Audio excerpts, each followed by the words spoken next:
संगमेश्वर येथील मीनावी देवीचा नवरात्रोत्सव उत्साहात प्रारंभ. संगमेश्वर, दिनेश आंबरे, राज न्यूज. संगमेश्वर नवली येथील श्री मीनावी देवी प्रसादिक मंडळाच्या वतीने साजरा होणारा नवरात्रोत्सव थाटामाटात सुरू झाला आहे. अखंड हरिनाम सप्ताहासह सुरू झालेला हा उत्सव देवीच्या 4 रूपांच्या प्रतिष्ठापनेने भक्तांना ऊर्जा, शक्ती, प्रेरणा, उत्साह आणि संपन्नता प्रदान करतो.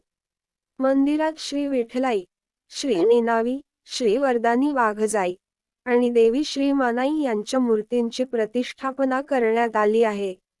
प्रसादिक मंडळाचे अध्यक्ष श्री दत्ताराम सुर्वे यांच्या मार्गदर्शनाखाली हा उत्सव प्रतिवर्षी मोठ्या थाटात साजरा केला जातो.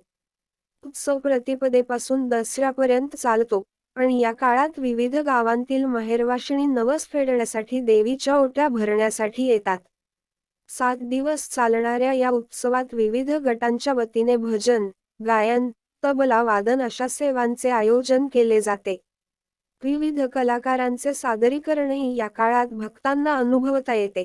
मंदिरातील गाभाऱ्यात आणि परिसरात दीपमाळांची आकर्षक सजावट व रोषणाई करण्यात आली आहे, ज्यामुळे मंदिराचा संपूर्ण परिसर दिव्य आणि चैतन्यमय वातावरणाने उजळून निघाला आहे. रात्र 10 वाजता महाआरती होते.